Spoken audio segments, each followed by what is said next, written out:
शाळा सोडल्यानंतर मी 10वी नापास आहे. त्यानंतर मी इलेक्ट्रिशियनचं जे बाहेर जे लोक काम करायचे ना इलेक्ट्रिशियन, त्यांच्या हाताखाली 2-4 वर्ष काम शिकलो.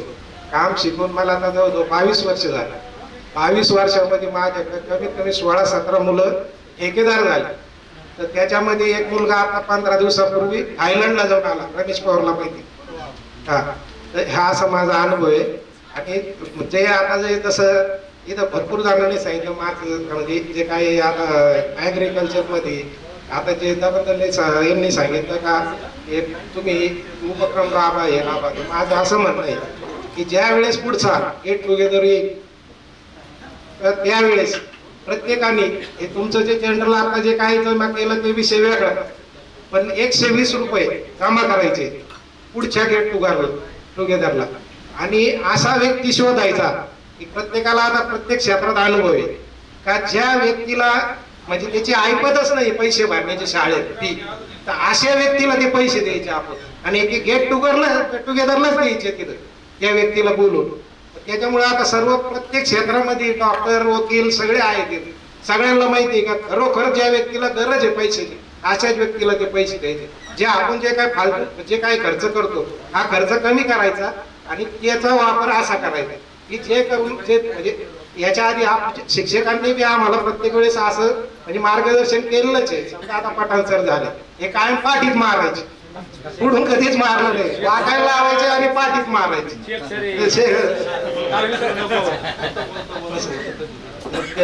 असं माझं म्हणणं आहे. कारण काय होतं आपण प्रत्येक जण हे म्हणतो या फाउंडेशनने हे केलं, आता तुम्ही झाड लावलं तर ते फक्त ते जसं आता राजू साळवे त्याचं शूटिंग काढणार, व्हॉट्सअपला टाकणार, तिकडे काय पुढं फेसबुकला टाकणार, याला काही अर्थ नाही. तुम्ही जर समजा असा एखादा व्यक्ती जर तयार केला नाही पैसे त्याला दिला तो जर घडला तर खरं झाड उभा राहणार आहे, त्याचा परपंच उभा राहणार, त्याच्यामुळे काही पिढ्या गाठणार असं माझं वैयक्तिक मत आहे. आता शेवटी ज्याचं त्याचं काय ते असेल ते वैयक्तिक मत असं नाही नाही फुकट कसं काय. अहो आपण एवढे जण काम कशासाठी करतो का जो व्यक्तीला खरंच गरज आहे असा व्यक्ती शोधायचा आहे. तर एखादा हा म्हणला त्याला द्या असं चालणार नाही. 5-6 आता मी झालो माझा खूप सारा कॉन्टॅक्ट आहे, आता भरपूर जण आलेले आहेत का त्याचा कॉन्टॅक्टच नाही. आपल्याला कळतं असं. आता तुम्हाला सांगतो परवा दिवशी टीव्हीवर बातमी दाखवली तर एका मुलाच्या वडिलाला फी द्यायला पैसे नव्हते, त्यांनी आत्महत्या केलेली, टीव्हीला परवाची बातमी होती. तर असे लोक शोधायचे आपल्याला. ते तू जसं म्हणला ना राजू, नाही राजू ऐकून घे का हे शोधते कसे लोक नाही गरीब आहेत, गरीब असे शोधायचे आपल्याला. आपल्याला नुसतं हा गरीब म्हणून त्याला द्या सर बरोबर आहे, तसे द्यायचे नाहीये पैसे. ही बाबतीत जर कोणाला अडचण आली ना आपल्याला कधी कॉल करा. कारण आतापर्यंत आता हेच आठवड्यातल्या 4 विद्यार्थ्याचे आहे ना त्याला परीक्षेला बसू देत नव्हते. इंग्लिश मीडियमचा विषय होता, घोडेगावच्या एक शाळेचा होता, आपल्या इथले 2 शाळेचा होता. तर त्यांना आज रोजी ते पेपरला बसले, त्या शिक्षकांना अजून 1 रुपया नाही मागितला त्यांना. काय होतं त्यामुळं मी आलो, कारण मी काय एवढा मोठा माणूस नाही की एवढं माझी पहिलीच वेळ माईक मध्ये बोलण्याची. माझं कधी आपल्याला कधी सांगा आपण 1 रुपयाची गरज नाही लागून. आपण आज एकत्र आलो तर ह्या सगळ्याच गोष्टी आपल्याला महत्वाच्या होत्या. आणखी कुणाला बोलायचं असलं तर प्लीज या, नाही तर मग मी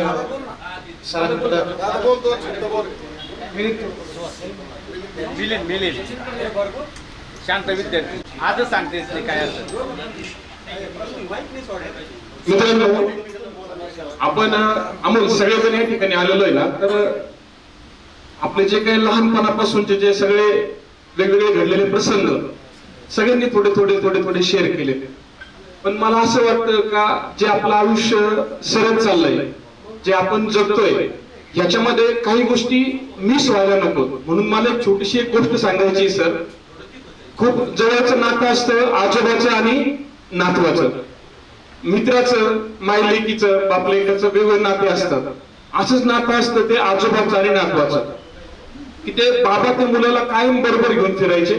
नातू छोटा जेवताना बसताना उठताना कायम फिरताना बरोबर, आणि नातवाला आजोबाचं एवढा लळा की तो रोज झोपायच्या वेळेस बाबांना म्हणायचं बाबा मला गोष्ट सांगा तरच मी झोपेल. बाबा त्याला गोष्ट सांगायला सुरुवात करायची, तो ऐकता ऐकता झोपून जायचा. असंच त्यांचा दिनक्रम ठरलेला. नंतर 2, 4, 5 वर्षानंतर बाबांचं वय झालेलं असतं, ते एक्सपायर ते मरतात आणि त्यानंतर त्या नातवाला ती सवय लागलेली की बाबा मला गोष्ट सांगायचे, छतावर घेऊन जायचे, चुटकी वाजवायचे, चंद्राकडे पाहायला लावायचे. या सगळ्या गोष्टी ज्या आहेत ह्या बाबांनी मला सवय लावलेली, त्याला ती लागलेली सवय. मग तो हळूहळू वय वाढत जाते तसं तो 5 वर्षाचा, 10 वर्षाचा, 15 वर्षाचा, 15-16 वर्षाचा झाला आणि तेव्हा त्याच्यामध्ये मॅच्युरिटी आली का त्याचं जे बाबांनी जी सवय लावली त्याला, रोज झोपायच्या अगोदर आपण छतावर जातोय, चुटकी वाजवतोय, चंद्राकडे पाहतोय, याच्या पाठीमागे काय नेमकं असं.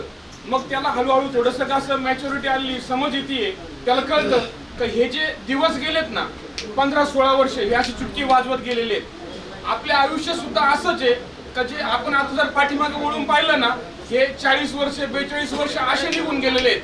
आपल्याला वाटतं आता आपण 10वीला होतो, सर आपल्याला शिकवत होते, आपण एकमेकांची मस्ती करत होतो, काय धिंगाणा घालत होतो, आता करत होतो असं वाटतं. पण विचार करा मित्रांनो, 40-42 वर्ष गेले. इथून पुढचं आयुष्य कुणाचं किती कुणालाच माहित नाही.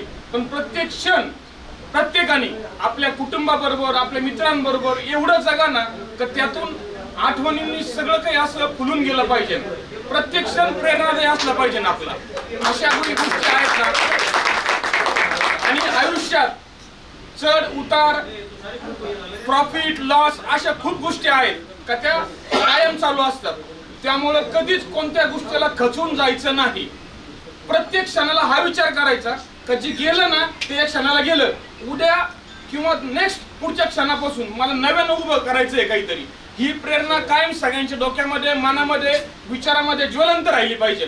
आणि ही जी मैत्री आहे ना, ही मैत्री मला असं वाटतं की ज्वलंत धमन्यातलं सळसळतं रक्त म्हणजे मैत्री, की जी कायम आपण अशी जिवंत ठेवली पाहिजे. आणि खूप काही अशा प्रसंग असतात की जे आपण पर्सनल, आता सुहासला मी 2 गोष्टी बोलतो कधी मध्ये भेटल्यानंतर, राजू तर माझ्या कायम बरोबरच आहे. आणि शिक्षकांबद्दल जर 2 शब्द सांगायचं झालं ना तर यांचे मी आता माझ्या कॉलेजमध्ये पाहतो का ही जी मॅनेजमेंट यांनी जी आपल्या शनेश्वर विद्यालयात केली होती ना की ज्यामुळे आपल्याला हे सगळे संस्कार भेटलेले आहेत. सर आपल्या विद्यालयाची मॅनेजमेंट एकदम जबरदस्त. मी अशी मॅनेजमेंट कोणत्याही शाळेत पाहत नाही, मला पाहायला मिळत नाही. कोणताही क्लास आपला कधी ऑफ होत नव्हता, झाला तर दुसरे शिक्षक येऊन तो लगेच कंटिन्यू करायचे. ग्राउंडवरची शिस्त, आपल्या सगळ्यांमध्ये संस्कार, म्हणजे छोटीशी गोष्ट आपण एखाद्या मुलीकडे जरी वाईट नजरेने पाहिलं ना तरी ते सरांपर्यंत जायचं. म्हणजे याला संस्काराची एक जी म्हणतो ना आपण लाईन दुरी, या सगळ्या गोष्टी बांधलेल्या होत्या. त्यामुळं एका त्या वयामध्ये तुम्ही आम्हाला जे काही संस्कार दिले ते अतिशय आम्हाला मार्गदर्शन देणारे, एक चांगला रस्ता देणारे होते. त्यामुळं तुमचं सगळ्यांचे खूप खूप आभार आणि ते कायम आयुष्यभर बरोबर आम्ही जपणार आहोत अशी मी सगळ्यांच्या वतीने ग्वाही देतो. धन्यवाद मित्रांनो. त्यामागचा परिचय आता जे विद्यार्थी आपल्याकडे आलेला आहे त्याचा परिचय घेतल्यानंतर,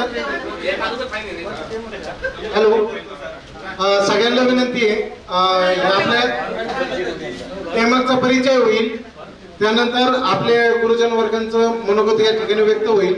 प्रवीणचं झाल्यानंतर गुरुजनांचं मनोगत व्यक्त होईल. त्यानंतर आपल्याला एक ग्रुप फोटो घ्यायचा आहे. ग्रुप फोटो घेतल्यानंतर आपण जेवण करणार आहे. माझं नाव भारत अरविंद केरवा. मी सध्या राऊर येथे राहतो. माझा प्रिंटिंग मटेरियलचा व्यवसाय. आदरणीय गुरुवर वर्य आणि बालमित्रांनो, तर या ठिकाणी सांगू इच्छितो की आई वडिलांनंतर तर आयुष्याला आकार द्यायचं काम जर केलं ते आपल्या गुरुवर्य समोर बसलेल्या मान्यवरांनी आपल्या या ठिकाणी केलेलं आहे. आणि जगण्याचा मार्ग जे दाखवलाय ते आपल्या शाळेने या ठिकाणी दाखवलेला आहे. म्हणून माझं आवडते माझं मनापासून ही शाळा लावी ते लळा जशी माऊली बाळा, या ठिकाणी हे वाक्य या ठिकाणी मला म्हणावंसं वाटते. तर या ठिकाणी सामाजिक कामाचा या ठिकाणी बराचसा उहापोह या ठिकाणी झाला. मी सुद्धा मराठी शाळेमध्ये काम करतोय. मराठी शाळेची अत्यंत दुरावस्था झालेली बघा. आपले सुद्धा मुलं आपण इंग्लिश मिडियमला या ठिकाणी टाकलेले आहेत. तर मी गेल्या वर्षी माझ्या शाळेतील विद्यार्थ्यांसाठी एक पशुखाद्य कंपनी होती CSR फंडामधून सर्व विद्यार्थ्यांना टिफिन म्हणजे डबे आणि बॅग या ठिकाणी मी उपलब्ध करून दिलेले होते. तर सध्या मुलांना आता जवळजवळ 60% विद्यार्थी हे ST समाजाचे आहेत, म्हणजे आदिवासी समाजाचे आहेत. बाकी SC आणि NT अशी उर्वरित या ठिकाणी विद्यार्थी शिक्षण घेतात. तर माझ्या मते आपल्या ग्रुपच्या माध्यमातून त्यांना जर स्कूल बॅग या ठिकाणी आपल्याला देण्यात आल्या ते एक चांगल्या प्रकारचं सामाजिक काम या ठिकाणी होऊ शकेल. कारण आपण जाणतो आपण मराठी शाळेमध्ये सगळे कष्टकरी वीटभट्टीला जाणारे, ऊसतोडीला काम करायला जाणारे असेच विद्यार्थी या ठिकाणी काम करत असतात. तर या प्रसंगी मी सांगू इच्छितो. आणि या ठिकाणी बऱ्याच जणांना माहिती आहे आज मित्र वनव्यामध्ये गारव्या सारखा ही जर कविता झाली नाही तर माझ्या मताने गेट टुगेदर झालं नाही असं या ठिकाणी मला म्हणावंसं वाटतं. आणि म्हणून हो सरांनी सुद्धा या ठिकाणी अनुमोदन दिलं. बघा जसं मिलिंद सरांनी सांगितलं आता आपण 40शी पार केलेली आपला आयुष्याचा या ठिकाणी भरोसा नाही, म्हणून पुढच्या काळामध्ये आपण नेहमी संपर्कात राहिलो पाहिजे. खूप अशी हृदयाची कविता या ठिकाणी मी मांडतोय. दुःख अडवायला बऱ्या सारेखा मित्र वनव्यामध्ये गारव्या सारेखा. दुःख अडवायला उमऱ्या सारेखा मित्र वनव्यामध्ये गारव्या सारेखा. वाट चुकणार नाही जीवनभर तुझी, वाट चुकणार नाही जीवनभर तुझी. एक तू मित्र कर, एक तू मित्र कर आरशा सारखा मित्र वनव्यामध्ये गारव्या सारखा. मित्र वनव्यामध्ये गारव्या सारखा. आणि आपण असंच एकत्र आल्यानंतर आत्महत्या करणार नाही कुणी, आत्महत्या करणार नाही कुणी. मित्र असला जवळ जर, मित्र असला जवळ जर मना सारखा.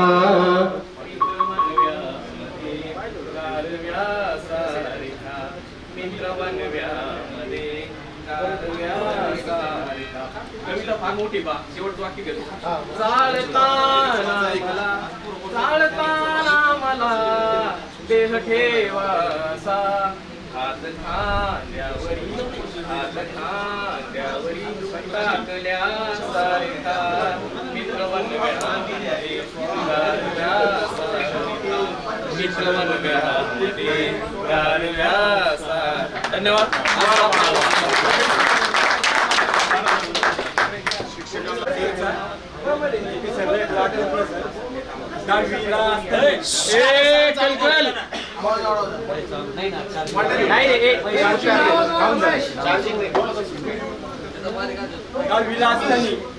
सरनी आपल्याला त्यावेळेस दहावीला पाहिलं ती मिनी निघली होती. मिनी गुटखायच्या तंबाखू पहिली मिनी निघली होती. बारीक शहरी प्रकार नव्हती पण मिनी होती. तर पहिलीच मिनी होती.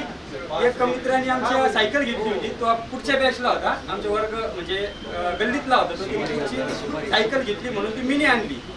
तर ती मिनी तोंडात मी अख्खी टाकली. पहिलीच वेळ होती आणि अशी उडवली. तेवढ्यात ईपी सरनी मला पाहिलं. ईपी सरनी त्यावेळेस काही नाही मला म्हटले. तेवढे नंतर मला बोलवलं वर्गातून म्हटलं. तेवढे अंगठी धर. मला काहीच कळालं नाही नेमकं काय झालं सर. अंगठी धरायला काय झालं आपलं सगळं म्हणजे काही बोललो नाही, कोणाला भांडणं नाही, टणणं नाही. भांडणं टणणं करायचो पण त्यावेळेस काही झालेलं नव्हतं. का शिक्षा दिली असन, का शिक्षा दिली असन. आणि तिथं उभा राहून त्या अंगठीची धरले होते. त्यावेळेस मला चक्कर यायला लागली. मग मी सरकडे गेलो. सर माझी तब्येत बरी नाहीये, मला घरी जायचंय. मग सर मला म्हटले तुझी तब्येत का बरी नाही मी तुला सांगतो म्हटले. तू मिनी खाल्ली ना म्हटले. ही बाई ही पुडी म्हटली. मी तिथून घेऊन आलो आणि बोलचे तिथून ती मिनी घेऊन आलो. ही पुडी तू अख्खी खाल्लेली म्हणून तुला चक्कर आली ती. त्याच्यामुळे तू आता चक्कर जरी आली असली तुला तू इथं बस, पाणी पी आणि परत अंगठी धर. शाळेत आल्यानंतर 3 दिवस सलग अंगठी धरायला मला लावले स्टेजवर. सलग तेवढंच. बाकी तू अभ्यास करू नको, काही करू नको. पण सर त्यावेळेची जी शिक्षा तुम्ही दिलेली आहे आजपर्यंत ती मिनी खाल्ली. त्याच्यानंतर परत मी ड्रायव्हिंग क्षेत्रात काम केलं 10-20 वर्ष, पण परत मिनी नाही, कोणत्या प्रकारचं व्यसन नाही, त्याच्यामुळे ती शिक्षा देत होते. आजकाल काय झालेलं आहे, आपणच आपल्या मुलांनी सांगितलं का मला ह्या शिक्षकांनी बोललं तर लगे आपण काम सोडून त्यांच्याकडे जायचं. का बरं शिक्षकाला का बरं बोलले आमच्या मुलाला, हे काय करू नका, मारलं तर मारू द्या. आम्हाला सगळ्यांनी मारले, पी सरनी मारले, व्हीएम सरनी मारले. व्हीएम सर म्हणजे आपल्याला तशी थोडक्यात हिटलर म्हणूनच वाटत होते. व्हीएम सर कशी जायचं म्हणजे ते थोडक्यात कुठेतरी आपण आगीच्या गोळ्यापाशी गेलोय असं वाटत होतं. ते आपल्याला हाणत नव्हते, काही नाही. मिलिंदनी सांगितलं त्याप्रमाणे चिमटा घ्यायचे. चिमटा काय हे त्यांना जाणीव होत नव्हती चिमटा किती जोरात आहे. आपल्याला चांगला होता चिमटा, चांगला आपल्याला फायदेशीर ठरलेला आहे सगळ्या विद्यार्थ्यांना. मी काय शाळा जास्त शिकलो नाही, 10वी पर्यंत शिकलो. सगळे विषय कमी गेले होते. त्याच्यानंतर वाकडे तिकडे विषय करून थोडा दुसऱ्या मार्गाने करून 12वी पर्यंत 10वी सोडली होती. त्याच्या पुढे काही गेलो नाही. आणि गणित विषय माझा पहिल्यांदा सुटला होता. गणेश मामाचं मार्गदर्शन होतं, सरचं मार्गदर्शन होतं. त्याच्यामुळे गणितात मी चांगल्या मार्काने पास झालो होतो. त्याचाच मला उपयोग गणिताचा चांगला झाला. कलेक्शन चांगल्या पद्धतीने करतो, शेती व्यवसाय चांगल्या पद्धतीने करतो. आपले गावातले मित्र असतील साई आदर्श बँकेचं कलेक्शन करतो. आणि शेती व्यवसायामध्ये प्रवीण हारकडे, अमोल दरंदले त्यांच्या पद्धतीने थोडं चांगला आधार भेटला आणि चांगल्या पद्धतीने स्टेबल झालेलो आहे. सरला तर माहिती आहे, सरला पण माहिती आहे. फक्त एवढंच सांगायचं, आपल्या विद्यार्थ्यांना, आपल्या मुलांना जर शिक्षकांनी त्रास दिला तुम्ही शाळेत जाऊ नका, त्यांना सांगा काय फरक पडत नाही, 2 फटके अजून खा, आनंदात राहा. कारण सर आम्हाला असं होतं की सरने जर शिक्षा नाही केली तर करमत नव्हतं. सरने आपण शिक्षा का नाही केली आज. आणि सरचं आता धुमाळ सर नाही आले, आता धुमाळ सर आमचे शिक्षक होते, तर ते म्हणायचे तुझा अभ्यास पूर्ण आहे ना, बाकी त्यांचा पाहायचंच नाही. सरचे माझी एकदा बात झाली, सर मी अभ्यास पूर्ण केला एवढा, तुम्ही का नाही शिक्षा केली पोरांना. तू केलाय ना अभ्यास, बस सगळ्या पोरांनी केलेला असं. म्हणजे माझा अभ्यास कधी पूर्ण नसायचा, अपराध राहायचा काय. त्याच्यामुळे त्यावेळेस ते शिक्षा ती द्यायची. म्हणजे वर्गात तू ढव आता बरोबर आहे, टेक्निकलची होती बरं का. सगळ्यांचे धन्यवाद. आता आपण सगळ्यांनी आपलं मनोगत व्यक्त केलंय आणि आपले जे गुरुजन वर्ग आहेत तर मी त्यांना सुद्धा आपल्यासाठी थोडंसं मार्गदर्शन प्रत्येकाला करण्याची या ठिकाणी मी विनंती करेल. 45 मिनिटाचा क्लास न घेता सरांच्या सूचना होत्या. मी पुन्हा एकदा एक सूचना करतो की गुरुजनांचं मार्गदर्शन होईल, ते आपलं मनोगत व्यक्त करतील, त्यानंतर आपल्याला ग्रुप फोटो घ्यायचा आहे आठवण घेईल आणि त्याच्यानंतर जेवण.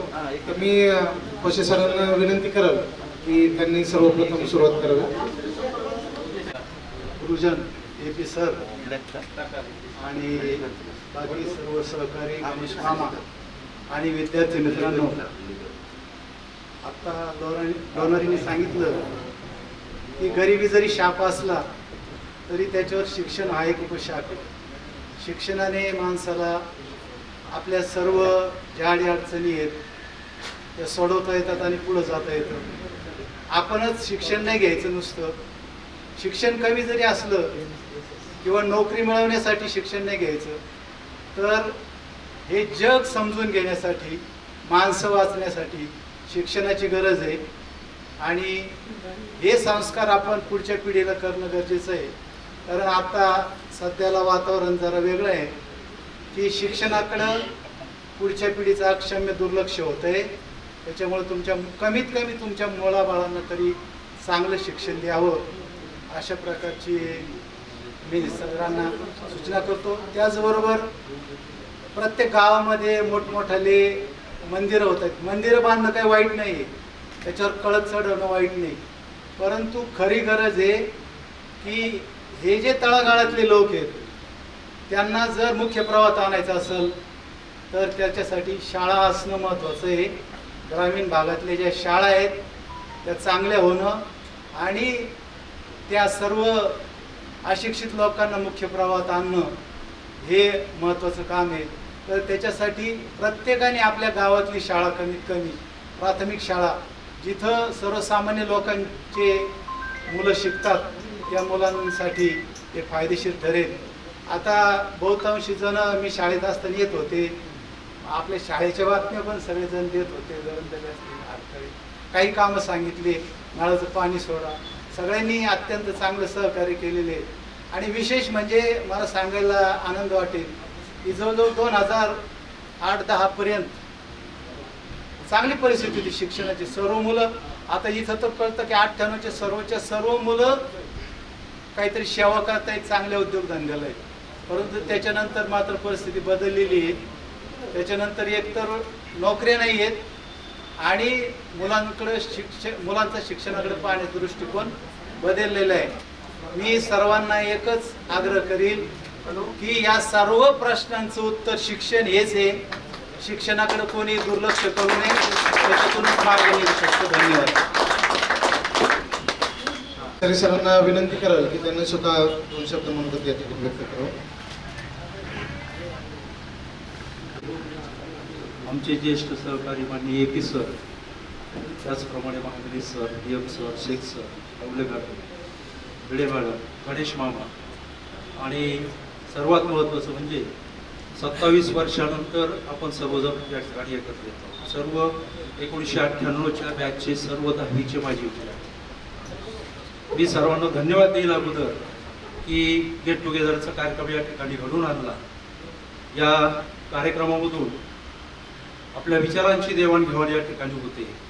आणि सर्वात महत्त्वाचं मगाशी मी बघितलं की त्यावेळी वर्गामध्ये जसे प्रसन्न चेहरे दिसायचे तसेच चेहरे मला या ठिकाणी 1 तासभर बघायला मिळाले सगळ्या विद्यार्थ्यांना. हा जो मिळणारा आनंद आहे त्यातून एक वेगळ्या प्रकारची ऊर्जा ही तुम्हाला तर मिळणारच आहे आणि तुमच्याबरोबर आम्हालाही ऊर्जा या ठिकाणी मिळणार आहे. ही ऊर्जा आपल्याला भविष्यात नक्कीच चांगल्या प्रकारे उपयोगी पडेल अशी शुभेच्छा आशा मी या ठिकाणी व्यक्त करतो. सरांनी सांगितल्याप्रमाणे त्यावेळेचा काल थोडासा वेगळा होता. आम्ही 8-8 तास अक्षरशः उभं राहून अध्यापन केल्यानंतर संध्याकाळी परत आमची स्टँडिंग मीटिंग व्हायची आणि रात्री अतिशय शांत झोप लागायची. आज अशी परिस्थिती आहे की कुठलंही काम नाही आम्हाला पण तरी झोप येत. म्हणजे त्यावेळेचं जे समाधान होतं ते खूप प्रचंड अशा प्रकारचं समाधान होतं. आजही माझे विद्यार्थी आम्हाला भेटतात, मी कुठं आहे काय सांगतात. आमच्यासाठी माझे विद्यार्थी म्हणजे आमचा अभिमान आहे आणि तोच अभिमान आम्हाला या ठिकाणी ऊर्जा देईल अशी अपेक्षा या ठिकाणी मी व्यक्त करतो. पुन्हा तुम्ही सर्वांनी एकत्र येऊन आमचा जो सत्कार केला मी सर्वांच्या वतीनं आपल्याला धन्यवाद देतो आणि सर्वांसाठी आपण ज्या ज्या क्षेत्रामध्ये काम करत आहात त्या सर्वांसाठी मी आमच्या सर्वांच्या वतीनं शुभेच्छा देतो. धन्यवाद. एक सरांना विनंती कराल की त्यांनी आपलं मनोगत या ठिकाणी. सन्माननीय व्यासपीठ, AP सर, अविने सर, गणेश मामा आणि आमचे सर्व सहकारी आणि समोर बसलेले 1998 बॅचचे सर्व विद्यार्थी, आज तुमचा चेहरा पाहिला की आम्हाला त्या काळची आठवण येते. कारण त्या काळी तुम्ही किती खोडकर होता आणि तरी तुम्ही शिस्तीचं बाळकडू अंगी बाणवलं आणि त्याचं प्रत्यंतर आम्हाला आज पाहायला मिळालं. म्हणजे त्या काळी आम्ही तुमच्यावर जे संस्कार केले ते थोडंसं जास्त तुम्हाला आम्ही प्रेशराईज करून तुम्हाला आम्ही काम करायला लावलं, परंतु तुम्ही त्याचं नक्की सोनं केलं आणि वेगवेगळ्या क्षेत्रामध्ये तुम्ही जी चमकदार कामगिरी केली त्या कामगिरीचा आम्हाला नेहमीच गौरव वाटेल. आणि तुम्ही जे अंतरीचे बोलून दाखवले की समाजासाठी आपल्याला काहीतरी करायचं, हा सगळ्यात महत्त्वाचा दुवा आम्हाला तुमच्यापासून पाहायला मिळाला आणि ते कार्य तुमचं निश्चित फळाला जाईल अशी मी या ठिकाणी अपेक्षा व्यक्त करतो आणि थांबतो. धन्यवाद. पण खूपच छान केलं तुम्ही अगदी, त्यामुळं तुमचं कौतुक. असंच दरवर्षी एकत्र येत चला. त्यानंतर हे तुम्ही आमचे सन्मान केले त्याबद्दल तुमचे आभारच बरं का. पण खरंच याची काय आवश्यकता नसते. एक गुलाबाचं फूल आणि आपण सगळेजण एकत्र यायचं आणि असे हे हसरे चेहरे बघून खरंच आपल्याला त्यातनं एक वेगळीच ऊर्जा मिळेल आणि ते आपण दरवर्षी नियमित करत जावं ही एक सगळ्यांना. त्यानंतर आमच्या शिस्तीचं थोडंसं हे झालं. तुम्ही विचार करा मित्र, आता मी मुद्दाम तुम्हाला मित्र होच म्हणतो. गावात नोकरी ज्यावेळेस लागते ना त्यावेळेस तुमची दुप्पट जबाबदारी येते, कारण तुम्ही दुसरे तिसरे कुणी नाही आहे. आमच्यात असा विषय व्हायचा की आम्ही निवृत्त जरी झालो तरी आम्ही काय मग असं नाही की कुठून तरी पेटी घेऊन आलेलो आहे आणि नंतर निवृत्त झालो, चाललो आपल्या गावाला निघून. काय नाही, तुम्ही आम्हाला इथं भेटणार आहात.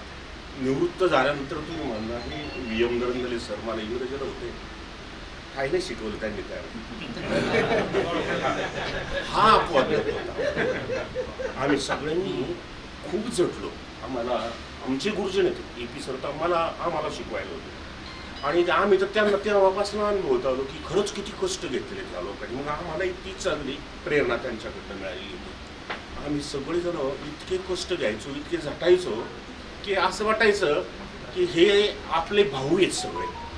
आणि खरंच आम्ही ज्यावेळेस तुम्हाला शिक्षा करायचो ना तर तुमचे पालक आम्हाला असं सांगायचे की 1-2 ठिकाणी मोडला तरी चालेल, मी हा सुधारला पाहिजे, हा सुधारलाच पाहिजे, अशी त्यांची हे असायची.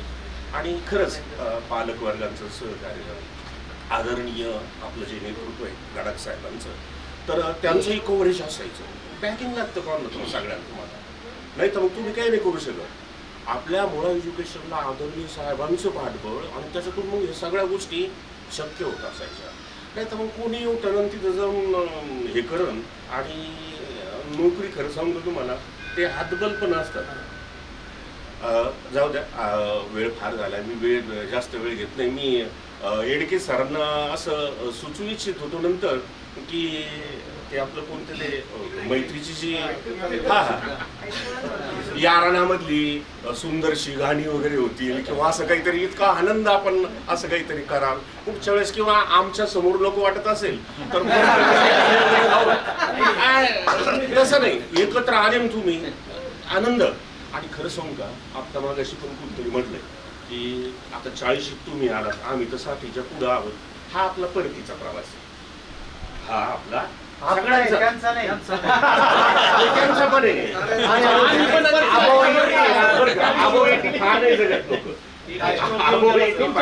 आताच तुमचे 3 जण क्लासमेट गेले, 4 गेले. मग हे पण 40 म्हणजे ना मिडलच धरा आता मध्ये. आता इथून पुढे तुमचा सुद्धा परतीचा प्रवास आहे. मग याच्यातनं आनंदमय जीवन जगायचं, आरोग्यदायी जीवन जगायचं. ह्या बाबी जपा आणि एकमेकांना भेटत चाला, एकमेकांची शेअरिंग सगळं सुखदुःखाचं करत चाला. ते आपण नाही म्हणत करू की सुखाचं शेअरिंग केलं की इट गिव्स डबल जॉय, ऐक. आणि जर दुःखाचं शेअरिंग केलं तर इट रिड्युसेस हाफ, 50% ते कमी होऊन जातं. त्यामुळं ते शेअरिंग पण एकमेकांमध्ये करत चाला. आणि लोणारी सारखे त्यांचे कष्ट ज्यावेळेस मी ते ऐकत होतो की खरंच काही गोष्टी प्रेरणादायी असतात. आपण सगळ्यांनी त्यांना ऐकलं, त्यांनी सांगितलं की कसं किती प्रतिकूल याच्यातून ते करत गेले. कदाचित इतका संघर्ष बाकीच्यांच्या वाट्याला नसेल आला, पण तरी बाकीच्यांनी संघर्ष करूनच आज तुम्ही सगळेजण इतक्या तुमच्या ओळखींमधनं आम्हाला समजलं, तर खरंच तुमचा आम्हाला खूप खूप अभिमान वाटला की ऊर भरून येतं, छाती भरून येते, अरे आपण कमावलं राव काहीतरी. सगळ्यांना दिवाळीच्या शुभेच्छा, आरोग्याच्या आनंदाच्या शुभेच्छा देतो आणि माझे 2 शब्द. पण पहिला कार्यक्रम असल्यामुळं बराचसा विस्कळीतपणा जो होता तो कुठेतरी बॅलन्स करत करत आम्ही आतापर्यंत इथपर्यंत आलो. नाही तर कोणाला मेळ लागला नसता आणि पुढची जी ऊर्जा आम्हाला मिळणार होती ती कुठेतरी कमी झाली असती. वाटत नव्हतं इतकी येतील एकत्र.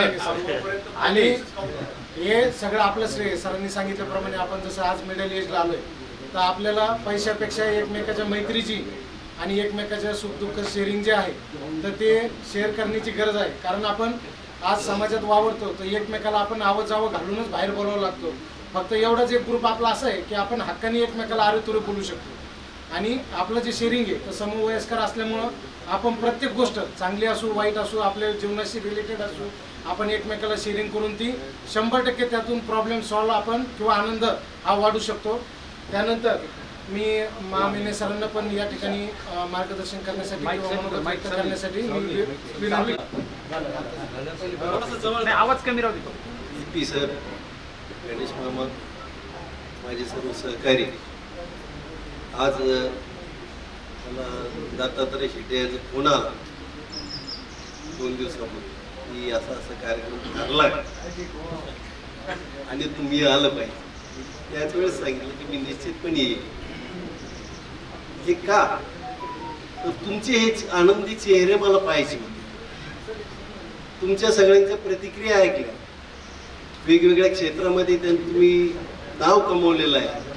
वेगवेगळ्या क्षेत्रामध्ये तुम्ही तुमचं भवितव्य ठरवलेलं आहे आणि या भवितव्याचा फायदा आपल्याही मित्रांना व्हावा हा उद्देश यामध्ये असतो. आणि मित्र भेटल्यानंतर जो काही आनंद असतो तो अवर्णनीय असतो. त्याला कोणत्याही प्रकारचे शब्द असे ठराविक शब्द नाही आहेत आणि तो आनंद आपल्याला आयुष्यभर पुढे नेण्यासाठी मदत करत असतो. आणि असा आनंद तुमच्या माध्यमातून आम्हालाही मिळतो की आपण अशा प्रकारचे विद्यार्थी घडवलेत. हे विद्यार्थी आज या अशा प्रकारच्या उच्च स्तरावर आहेत आणि हा आनंद मिळवण्यासाठी आपल्याला इथं गेलंच पाहिजे अशी आमची भूमिका असते. आणि त्यामुळं आम्ही या ठिकाणी सर्वजण आलोत. आपण सर्वांनी आमचा सन्मान केला. पुन्हा एकदा तुम्हाला शुभेच्छा. आणि असंच दरवर्षी तुम्ही एकत्र येत जा आणि त्या निमित्ताने तुमचे विचारांची देवाणघेवाण करा. तुमच्या विचारांचा उपयोग इतरांनाही होईल, तुमच्या कुटुंबाला होईल, तुमच्या मित्रांनाही होईल. त्या दृष्टीने तुम्ही आज या संख्येमध्ये आहात, उद्या याच्यापेक्षा दुप्पट संख्या होईल अशी अपेक्षा व्यक्त करतो. धन्यवाद. जोडला गेला आपल्यासोबत, तर त्याचा परिचय मी घेऊन नंतर सरांना विनंती करेन पुढचं मार्गदर्शन करेन.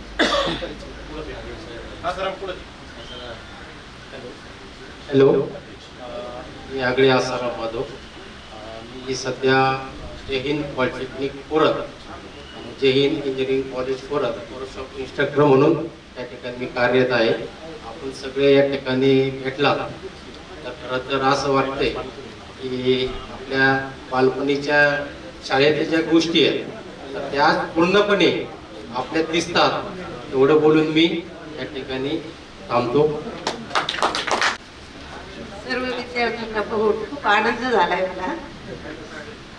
तेव्हा मी जास्त बोलणार नाही. मी फक्त सांगते की तुम्हाला सर्वांना, तुमच्या कुटुंबांना आणि मुलाबाळांना हे पुढचं आयुष्य आनंदाचं, सुखाचं, समाधानाचं आणि हसत खेळत जावं एवढी. हा, पत्नीला पुढच्या वेळेस पत्नींनाही घेऊन येत जा म्हणजे त्यांची ओळख होईल.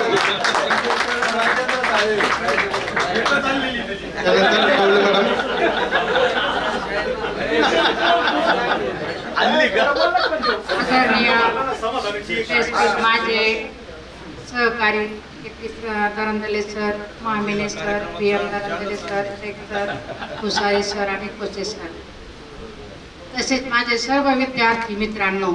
मी एक जण म्हणे आपली भेट होती की नाही होती. मी वाचले म्हणून आपली भेट झाली एवढा अनुभव मी सांगते. आणि मी एवढ्या वेळ बसूच शकत नाही, पण आज खास तुमच्यासाठी इथपर्यंत आले. घरच्यांना विनंती केली, घरी पाहुणे पण मी म्हटलं नाही, आता मुलांनी बोलवलं गेलंच पाहिजे.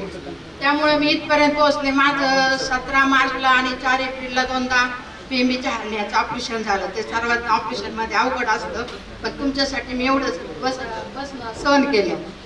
आणि तुम्हाला सर्वांना आणि तुमच्या घरच्यांना तुमचं सर्व आयुष्य सुखाचं, समृद्धीचं, आनंदाचं जावं अशी मी ईश्वरचरणी प्रार्थना करून माझे 2 शब्द संपवते. मी ईश्वरचरणी अशी प्रार्थना करेल की आपल्या सर्वांच्या आशीर्वादाने मॅडमचं आयुष्य अतिशय निरोगमय जावं. यानंतर मी मामांना विनंती करतो, गणेश मामांना विनंती करतो की तिने ठीक आहे असो. यानंतर मी EP धर्मेंद्र सर यांना विनंती करतो, मामाच बोलतील. हॅलो, ऐकू येते का मागच्यांना? जसं मॅथ समजत होत तसं ऐकू येते. गेट आउटच होईल बरं का? खोडू आणून द्यायला त्यांना राजू तो पॉईंट होणार. Respected AP sir, Mamine sir, VM sir, Shaikh sir, PS Bhusari sir, Khose sir, Tawale madam, Bhide madam आणि 98चे सर्व स्टुडंट विद्यार्थी. सर्वात प्रथम तुमचं सर्वांचं खूप कॉंग्रॅच्युलेशन आणि कौतुक. एवढा छान तुम्ही जो काही मार्च अरेंज केला आहे त्याबद्दल तुमचं कौतुक. आणि तुम्ही वेगवेगळ्या फील्डमध्ये जी काय परफॉर्मन्स दाखवताय, जी काय प्रोग्रेस केली आहे त्याबद्दल तुमचं खूप खूप कॉंग्रॅच्युलेशन. मुद्द्यावर येतो. असंच भेटल्यानंतर जेव्हा समोरचा फॉर्मर स्टुडंट खडू फेकण्याची आठवण काढतो तेव्हा 100% ओळखायचं तो 98चा स्टुडंट. आणि त्यानंतर जेव्हा तो म्हणतो गेट आउट म्हणजे गेट आउटच, तेव्हा तो ओळखायचं हे हा फार यांनी फार एक्सपिरियन्स घेतलेला आहे.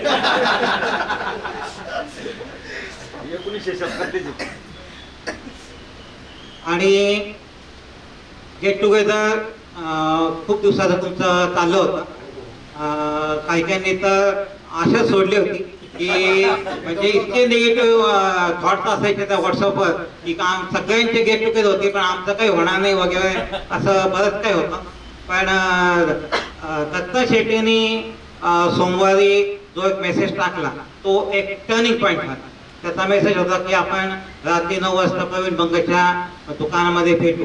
जी डायरेक्ट ॲक्शन आहे ती ॲक्शन त्या मेसेजने घेतली गेली. आणि त्यानंतर मग सोमवारी तुम्ही ठरल्याप्रमाणे रात्री 9 वाजता भेटला. तिथे मग तुमचा प्रोग्राम अरेंज झाला. मंगळवारी दिवाळी होती, त्या दिवशी सगळं थंड होतं. त्यानंतर बुधवारी एक 10 जणांनी वगैरे 500 रुपये कलेक्ट केले होते. थोडी तरी सुरुवात झाली. आणि पाडव्याच्या दिवशी संध्याकाळी पाया पडायला प्रवीण बंग आला होता माझ्याकडे. पाडव्याच्या दिवशी म्हणजे 48 तास व्हायचे का, तर तेव्हा तो 10 जणांचे होते. पण त्याने मला विश्वास दिला होता की 50 जण मी गोळा करूनच दाखवतो मला. आणि ठरल्याप्रमाणे आणि मराठी मीडियमचे जे आपण मुलं आहोत आपली एक टेंडन्सी असते उद्या पेपर म्हणजे आज अभ्यास कर. इंग्लिश मीडियम सारखे खूप काही आपण अभ्यास नाही करत. उद्या पेपर ना मग आज अभ्यास करायचं. गेट टुगेदर तुमचं तसंच झालं. आज गेट टुगेदर ना मग काल मात्र तुम्ही अगदी भरपूर म्हणजे भरपूर अभ्यास. काल तुमचे चक्र इतके वेगाने फिरले एक तासाने चेंजेस होत होते. आणि तुमचं सगळ्यांचं खूप खूप कौतुक, कॉंग्रॅच्युलेशन. आणि खोसे सरांविषयीची एकच आठवण माझ्या मनामध्ये आहे. खोसे सरांविषयी तेवढी फक्त 2 मिनिटात मी शेअर करतो. एकच आठवण आहे खोसे सरांविषयीची, पण ती इतकी मनामध्ये फिक्स आहे की ती लॉंग लाईफ माझ्या ती लक्षात राहणार. ते मला 3 वर्षांनी सिनियर आहेत. ते 82ला 10thला पास झालेले आहेत आणि मी 85. म्हणजे मी त्यांचा टेक्निकली वगैरे स्टुडंट विद्यार्थी वगैरे काही नाही. ते मला 3 वर्ष सिनियर. त्यांच्या म्हणजे अनुभव सांगण्याचा असा आहे की 92मध्ये 1992 म्हणजे 92ला ती घटना घडलेली आहे. म्हणजे 93ला ती मुलांनी 10th दिलेली आहे. म्हणजे अतुल पाटवा, दंदली किशोर, दंदली अनिल वगैरे ती जे बॅच होती, राजोग क्षितिज वगैरे ते सगळे त्या बॅचची ती घटना आहे. खोसे सरांनी मला जुलै 92, ऑगस्ट 92, सप्टेंबर 92 हे जे 3 महिने होते 92 सालचे, जुलै, ऑगस्ट आणि सप्टेंबर, या 3 महिन्यामध्ये मला पहाटे 5 वाजता उठवले. पहाटे 5 वाजता उठवले. पण तेव्हा पण मला काही मी म्हणजे त्यांच्याविषयी काही नाराज वगैरे नव्हतो. आजही नाही आहे आणि तेव्हाही नाही. म्हणजे तेव्हा ते टेक्निकलला होते. 10वीला टेक्निकलला होते तेव्हा ते. आणि टेक्निकल तेव्हा असायचं 8 ते 10 टेक्निकल असायचं. आणि त्याच्यानंतर थोडा वेळ आणि मग ती शाळा असायची. तर ते सकाळी 7:15 वाजता एक्स्ट्रा लेक्चर शाळेमध्ये घ्यायचे. 7:15 वाजता एक्स्ट्रा लेक्चर शाळेमध्ये घ्यायचे त्या मुलांचं. आणि मग ती मुलं टेक्निकलला जायची. बस माझा क्लास असायचा 6:30च्या पुढे. पण मग 7:15 तो क्लास कव्हर होत नव्हता ना, मुली वगैरे एवढ्या लांब येत नव्हत्या. मग मी ती जी काय टेक्निक ती फक्त मुलंच होती, ती जी काही टेक्निकलची मुलं आहेत ना टेक्निक ती मी तेव्हा सकाळी 6 वाजता त्यांचा क्लास घेत होतो, 6 ते 7 मी त्यांचा क्लास घ्यायचो आणि मग 7च्या पुढे माझी जी रेग्युलर जी 10वी असायची ती असायची. पण तेव्हा असं होतं की तेव्हा त्यांचं वय होतं 25, तेव्हा म्हणजे ते एकदम यंग होते, माझं होतं 22, मी पण एकदम एनर्जीमध्ये होतो. मुलांचं तर काय 14-15 होतं, ते पण एनर्जीमध्ये होते. आणि माझे पप्पा होते +60 तेव्हा, त्यांना सगळं माझं आव वगैरे लागायचं ना, पण ते पण सगळे एनर्जी होते. सगळेच जर एनर्जीमध्ये होते तर काही, आणि मुख्य म्हणजे तेव्हा बिबट्या नव्हतं. सगळ्यात महत्वाचं म्हणजे ना तेव्हा काही बिबट्या नव्हतं, त्याच्यामुळे 6 वाजता अंधारातच मुलं यायची माझ्याकडे. आणि मग क्लास सुरू झाला की कधी कधी काय व्हायचं, लाईट जायची. म्हणजे आता आपण खास हॉटेलमध्ये कॅन्डल डिनर करतो, आम्ही कॅन्डल स्टडी केले. हा, आणि मग असं त्या अंधारामध्ये असं त्या लाईट मेणबत्तीमध्ये असं शिकवलं की मधूनच आवाज यायचा, आली आली, कोणाला वाटायचं कोण आली, लाईट आली. असं पण एक छान अनुभव आहे.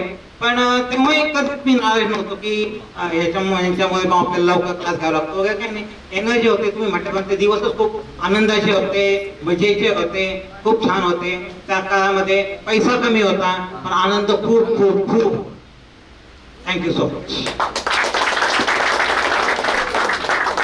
आमच्या पिढीने आणि आमच्या स्कूलमधल्या मुलांनी खूप आनंद इतका घेतलेला आहे. स्पोर्ट पण आपल्याला तेवढेच होते, खेळायला इतकं मोठं मैदान होतं. सर कायम ग्राउंडवर असायचे, सर असायचे.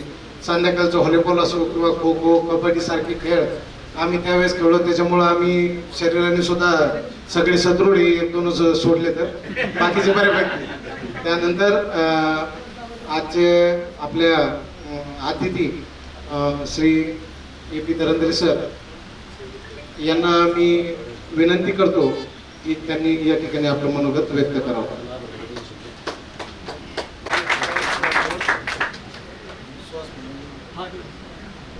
माझे सहकारी मित्र, सर्व शिक्षक बंधू भगिनी आणि विद्यार्थी मित्र, मला तर कालपर्यंत या गोष्टीची कल्पना नव्हती. उगाने फोन केला आणि तो म्हटला, सर आमचं गेट टुगेदर आहे आणि तुम्ही याल का? नक्की. आणि त्याप्रमाणे मी घरी सांगून ठेवलं, मला उद्याला कार्यक्रम आहे, मला आठवण करून दे. आता वयोमानात तेवढं होतं, विस्मरण वाढत चाललेलं आहे, त्याच्यामुळं घरच्यांना सांगून ठेवावं लागतं की असा कार्यक्रम आहे आणि मला त्याची आठवण करून द्या. त्याच्याप्रमाणे त्यांनी मला आठवण करून दिली. 2-3 वेळा सांगितलं, तुम्हाला कार्यक्रमाला जायचं ना? म्हटलं मी जाणार आहे. आणि विद्यार्थी मित्र, शाळेमध्ये काम करत असताना त्यावेळेला कधी हा आपल्या जवळचा लांबचा असा कधी आम्ही भेद केला नाही. त्या ठिकाणी आमच्या समोर आलेला विद्यार्थी हा आपलाच आहे आणि हा घडलाच पाहिजे, अशी जी एक भावना असायची आणि त्याप्रमाणे आम्ही काम करत राहिलो. मी 36 वर्ष सर्व्हिस केली, पण 36 वर्षामध्ये मला कुठेही अपयश आलं असं कधी वाटलं नाही. मी माझी सुरुवात 73 साली शिर्डीला झाली. मी 7 वर्ष शिर्डीमध्ये काढले आणि त्याच्यानंतर पूर्वी आपली अहमदनगर एज्युकेशन सोसायटीची शाखा होती, माझी बदली इथं सोनेला झाली. शिर्डीची त्यांचीच होती. माझी सुरुवातीची अपॉइंटमेंट तिथली. आणि इथे आल्यानंतर मी लहानपणापासून बाहेरगावी राहिलेलो. या ठिकाणी बरेचसे माझ्या परिचित देखील नव्हते, परंतु या ठिकाणी आल्यानंतर मग असे VM सरांनी सांगितलं की आपलं गाव आहे, या गावाशी आपण अटॅच आहे आणि या ठिकाणी आपण काहीतरी केलं पाहिजे. आणि त्या एकाच उद्देशाने आम्ही या ठिकाणी काम करत राहिलो. मला सांगायला अभिमान वाटतो की त्यावेळेला शाळा सुटल्यानंतर आम्ही 7-8 वाजेपर्यंत ग्राउंडवर असायचो. नाहीतर अलीकडे आपण बघतो शाळेची घंटा वाजले रे वाजले की विद्यार्थ्यांच्या पुढे शिक्षक. आणि आमच्या काळामध्ये त्या ठिकाणी शिक्षकही थांबून राहायचे, विद्यार्थी थांबून राहायचे. बरं सांगावं लागायचं की आता अंधार पडलाय, आता घरी चला. विद्यार्थी मित्र, आणि आज तुम्ही आमच्या पुढे दिसताना त्याचाच परिणाम आहे. इतक्या चांगल्या चांगल्या पोस्टवर तुम्ही काम करता. अगदी शून्यातून तुम्ही या सगळ्याला आकार दिलेला आहे. आणि त्याच्यासाठी मी तुम्हाला सर्वांना एक महत्त्वाची गोष्ट सांगेन.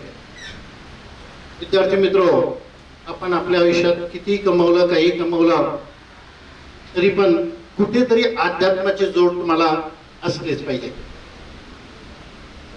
आणि या वयामध्ये आता तुम्ही थोडे थोडे अध्यात्माकडे वळलं पाहिजे. काही अध्यात्माचं वाचन केलं पाहिजे, काही स्तोत्र पाठ केले पाहिजे, काही जप केला पाहिजे. मला माझा सांगायला अभिमान वाटत नाही, परंतु मी आळंदी ते पंढरपूर 2 पायी दिंड्याच्या वाऱ्या केलेल्या आहेत.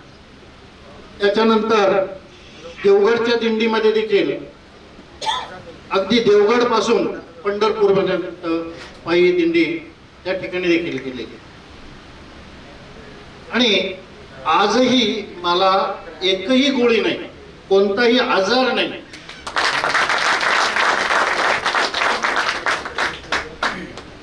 आता मी सध्या 75 रनिंग आहे, परंतु माझी स्वतःची एक इच्छा आहे, एकदा नर्मदा परिक्रमा करायची. या वयामध्ये आता घरच्यांशी आमचा वाद चालू आहे. ते काही परवानगी देत नाही, परंतु मी त्यांना सांगितलंय मी नर्मदा परिक्रमा केल्याशिवाय राहणार नाही. काय व्हायचं असेल ते होईल. इथं जे व्हायचं ते एखाद्या वेळेला तिथं होईल.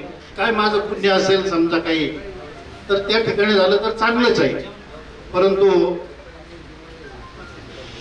माझी अशी इच्छा आहे की त्यांनी मला परवानगी द्यावी आणि माझी एवढी नर्मदा परिक्रमा तुमच्या सगळ्यांची इच्छा आहेतच आमच्याशी, तर ती व्हावी अशी एक माझी इच्छा आहे.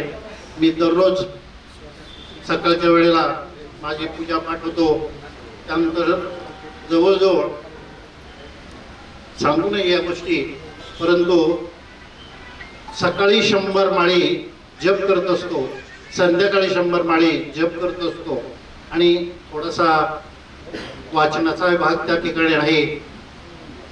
आधी ज्ञानेश्वरी पारायण वगैरे भरपूर झालेली आहेत माझी, त्याच्यामुळे थोडासा आहे. आमच्या घराण्यालाही तो अंग आहे आणि त्या पद्धतीने आम्ही चाललेलो आहोत. आपल्या सर्वांची इच्छा, आमच्या पूर्वजांचे आशीर्वाद असतील त्या दृष्टीने आम्ही या मार्गामध्ये आहे. अजूनही कोणत्याही प्रकारच्या अडचणीला तोंड द्यायची माझी तयारी असते आणि त्याप्रमाणे तुम्ही सर्वांनी कधीही मला बोलवा, तुमच्याबरोबर काम करायची माझी तयारी आहे. कोणत्याही ठिकाणी मी काम करत असतो, कारण शाळेमध्ये आल्यानंतर शाळेला त्यावेळेला कंपाऊंड नव्हतं. कोणत्याही ठिकाणून विद्यार्थी बाहेर जायचे. आम्ही तारेचं कंपाऊंड केलं. त्यावेळेला हे विद्यार्थी त्यांना स्वतः मी खिडकीतून जायची स्वतः सरांनी स्वतः तारा ओढलेले आहेत आम्ही. त्या ठिकाणी या सगळ्या गोष्टीचं खरंच आम्हाला अभिमान वाटतो, समाधान वाटतं. मी ज्या वेळेला ग्रॅज्युएट झालो त्यावेळेला मला काय या क्षेत्राबद्दल एवढी आवड नव्हती. माझी इच्छा एक तर मिलिटरी किंवा पोलीस लाईन या ठिकाणी जाण्याची इच्छा होती. परंतु त्यावेळेला NCCचं सर्टिफिकेटचं काम झालं माझं आणि मी मिलिटरीचा विचार करत होतो, परंतु त्यावेळेला माझी शरीरयष्टी काही एवढी नव्हती, एकदम बारीक होतो. 73 साली मी सर्व्हिसला लागलो, त्यावेळेला माझे विद्यार्थी ताड्या करून यायचे आणि मला दाढी नव्हती, अशी त्यावेळची माझी परिस्थिती होती. आणि अशा परिस्थितीमध्ये हे सगळं घडत असताना सर्व विद्यार्थ्यांनी आम्हाला सहकार्य केलं. आम्ही सर्व पुढे राहत राहिलो आणि या सगळ्यांचा आम्हाला खूपच फायदा झाला असं मला तरी वाटतं. कारण की या ठिकाणी आम्ही जे काही आहोत त्या सगळ्या तुमच्या सदिच्छाच आहे आणि या सदिच्छेच्या जोरावर अजून काही दिवस आम्हाला असेच दिवस जावो अशी परमेश्वराकडे प्रार्थना करतो आणि थांबतो. निश्चितच सर, यानंतर आपल्याला मी पुन्हा एकदा सांगतो, आभार प्रदर्शन होईल. सुहास भळगट हे आपल्या समोर आभार प्रदर्शन करतील आणि त्यानंतर आपल्याला ग्रुप फोटो काढून जेवण करायचंय. मी अतिथींना सुद्धा विनंती करेल, सगळे अतिथी आम्हाला एकदम वंदनीय आहेत, जेवल्याशिवाय कृपया कोणी जाऊ नका. किती गडबड असली तर 15 मिनिटं आम्हाला तेवढं वेळ द्या, त्यानंतर आपण गेले तरी चालेल. त्यानंतर मी निश्चितच आपल्या सगळ्या गुरुजन वर्गांना आपल्या सर्व मित्रांतर्फे शुभेच्छा देतो की आपलं इथून पुढचं आयुष्य हे निश्चित सुखाचं समृद्धीचं तर आहेच आहे, पण इथून पुढचं आयुष्य तुमचं आरोग्यदायी सुद्धा लाभो आणि असं सहवास तुमचा कायम आम्हाला इथून पुढे सुद्धा मिळो शुभेच्छा व्यक्त करतो. त्यानंतर सुहास भळगट यांना विनंती करतो की त्यांनी आभार प्रदर्शन करावं आणि त्यानंतर आपण फोटोसाठी बाहेर जाऊ. सर्व शिक्षक लोकांचं मनापासून आभार मानतो. सरांनी सांगितलं तसंच आमचं पहिल्या दिवशी सगळं अपूर्ण आणि नंतर मग सर काहीतरी सह्या करा तशी अशी परिस्थिती झाली आणि तेवढं सुद्धा तुम्ही आमच्या येऊन इथं आले त्याबद्दल सर मी आमच्या 98 बॅचच्या तर्फे मनापासून एकदम आभार मानतो आणि इथून पुढे सुद्धा असेच आमचं जरी रात्री फोन आला तरी पण तुम्हाला यावं लागेल, कारण आमची एवढं कडक बॅच आहे सर, थोडस समजून घ्या, बाकी काही नाही. आणि सरांचं सहकार्य 100% प्रत्येक वेळेस असतं. नुसतंच आपल्याला नाही घडवलं. माझा एक छोटासा अनुभव आहे. माझी मुलगी 10वीत CBSE ला होती आणि झालं काय, ती इथंच होती स्कूलमध्ये. तिला थोडस प्रॉब्लेम काय आला का सर मला ना पप्पा इंग्लिशच समजत नाही आणि आता 10वीचा पेपर मी काय करू आणि क्लास घेणार कोण नाही. म्हणलं मी आहे ना गणेश मामाला सांगतो, माझ्या गणेश मामा सोबत आहे संबंध आणि घेतील पण क्लास. नाही ते CBSE कुठं समजत असतं त्यांना. म्हणतो तू माझ्याकरता फक्त एकदा जा. आता कसं आहे सर, आज आहे ना परिस्थिती अशी झाली आहे का नवीन बिल्डिंग नवीन चकाचक, आज काय शिकायचं आहे ते काहीच नाहीये हे ध्यानात घ्या. फक्त मला बाहेरचं डेकोरेशन पाहायचंय. म्हणजे रिअल कंडिशन आहे.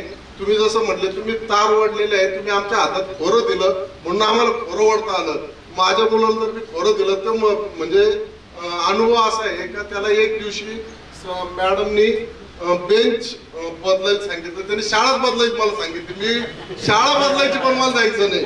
म्हणजे असा काही अनुभव आहे, कारण आजच्या परिस्थितीत लोक खरंच काम करायला मुलं तयार नाही.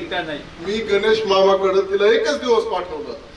गणेश मामाने तिला सांगितलं का तुला सर कोणते, ते म्हटलं अशा सर आहे. त्याने माझा तो फार म्हणजे स्टुडंटच आहे, म्हणजे त्याला मी शिक्षण दिलेलं आहे. आणि ती एकच दिवस गेली, ती मला म्हटली पप्पा ते इतकं जबरदस्त शिकवतात का माझ्या म्हणजे कोणीच शिकवलं नाही असं शिकवलं. आणि ती चांगल्या मार्कने उत्तीर्ण झालं आणि सरांनी तिला कमीत कमी 2 महिने ट्रेनिंग दिली का बाबा तू असं पेपर लिही तसं पेपर लिही. म्हणायचं तात्पर्य काय का नुसतं आपल्यालाच नाही तर त्यांना कधी फोन लावलं तर आपल्याला ते सहकार्य सगळेजण करत असतात. त्यानंतर सगळं मित्रपरिवार जे लांबून लांबून आले, आमच्या सगळ्यांनी सोनईचा जो ग्रुप होता त्यांनी राहुलनी सगळ्यांनी उत्सुकता दाखवली आणि तुम्ही 100% काही ना घोडे लावून आणलं तर मग तुम्हाला यावं लागेल, नाही तर मग आम्ही आहे. म्हणजे आतून झालं किंवा अजून कोणी पण तुम्हाला यावं लागेल, तो आमचा हक्क होता. आणि ओळख किंवा तुमचं डिपार्टमेंट कधी कुठं कामाला येईल याचा 100% कोणी कधी कोणत्या रूपात कामाला येईल त्याचा भरोसा नसतो. आमचा एक भाऊ आहे, तो म्हणजे कोविड मध्ये गेला. त्याच्यानंतर आहे ना त्याचा एक मित्र होता, म्हणजे संकेतचा मित्र होता, त्याच्याच बॅचचा होता. तो गेला होता मुंबईला, मंत्रालयात होता आणि त्याच्याकडं कोविडच्या व्हॅक्सिनचं डिपार्टमेंट होतं का ते कुठं सप्लाय करायचं त्याच्याकडे डिपार्टमेंट होतं. आणि त्यावेळेस त्याला ते माहिती पडलं, तोपर्यंत हा गेलेला होता. का कम्युनिकेशन का आपलं कोणी तिथं आहे माहिती नाही ना. आणि रेमडेसिवीर तो पाठवायचा प्रत्येक जिल्ह्याला. आणि तो गेल्यानंतर तो स्वतः भेटायला आला, त्याच्या आईला त्यांनी दिलं. तो माझ्याकडे आला, तर तुम्हाला एक तरी फोन लावायचा होता. मी त्याच्याकरता मी कुठं नाही पाठवले, मी त्याच्याकरता 1 मिनिटात पाठवले असते. हा ओळख सांगायचं कसं असतं, कधी कोणी कुठं कामाला येईल, कोणतं डिपार्टमेंट, हक्काने आपण त्या माणसाला 100% प्रश्न विचारू शकतो. बाबा तू त्या डिपार्टमेंट मध्ये माझं काही असं अडलंय, असं 100% होतं. आणि असे तुम्हाला भरपूर अनुभव येतील का 101% आपल्याला आपले मित्र, माझा मित्र आहे तिथं, माझा मित्र तिथं आहे, आपण हक्काने सांगतो. समज एखादा कोणी लांब असला तर तो काय म्हणत, मालेगावला सचिन आहे म्हणून माझा मित्र तिथं आहे. तो कुठे आहे ते माहित नाही, पण आपला मित्र आहे तिथं. ते एक मेंटली 100% भावना तयार होती. आणि तुम्ही सगळे इथं आलात, अचानक ठरलं. 20 जणांचं म्हणजे आमचं नियोजन पण नव्हतं, कार्यालयात घ्यायचं होतं. मग आम्ही मुद्दाम मानसंगम येथे म्हणून हॉटेलमध्ये घेतलं. तुमच्या सगळ्यांचं धन्यवाद आणि फार फार मनापासून आभार. तुम्ही सगळे आलात, टाइम दिलात. आज सगळ्यात जास्त किंमत टाइमला आहे, तो टाइम देणं फार गरजेचं आहे. त्यामुळं फार फार धन्यवाद. पुन्हा एकदा 1998 आभार.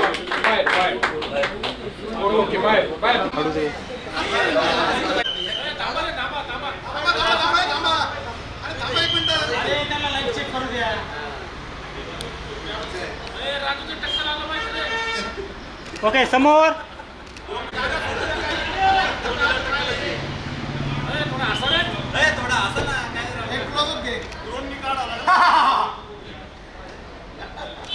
थांबा.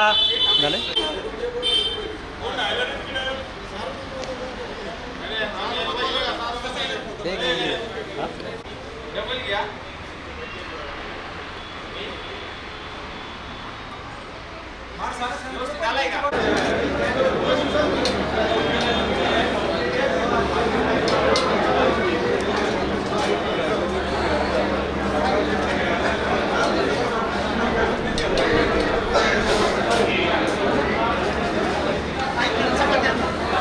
वर बेटा भाजपा सरांना क्वालिटी दिली चांगली भाजींची. दिवस चांगले का दिवस चांगला काय माहिती. तसा आजचा शुक्रवार दिवस आहे, तुमचं काय म्हणणं आहे? त्यांनी आमंत्रण दिलंय, जायचं नाही जायचं एक दिवस ठरवा. ते म्हणजे मुळा डॅमला आहे आणि इन कॅमेरा चालू आहे. आजचं ऍडजस्ट करून घ्या. आज एवढं सगळं आज एवढं घ्या तुम्ही.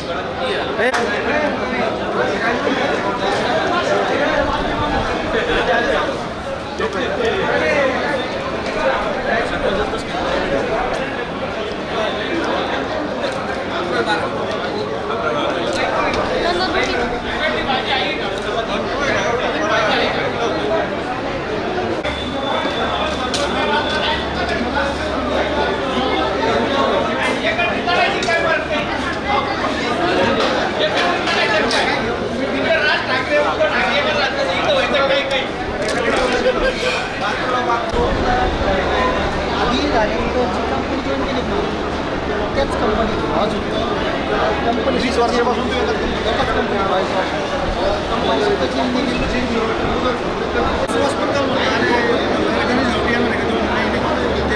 त्याचा काही कॉन्टॅक्ट म्हटलं का ग्रुपवर आहे ना, म्हटलं अरे नाही चेक कर म्हणे ग्रुपवर पण नाही.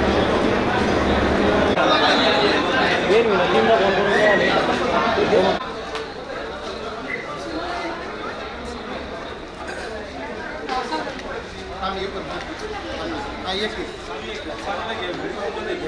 काय घरी घेऊन चाललो कोमल नाही सर आता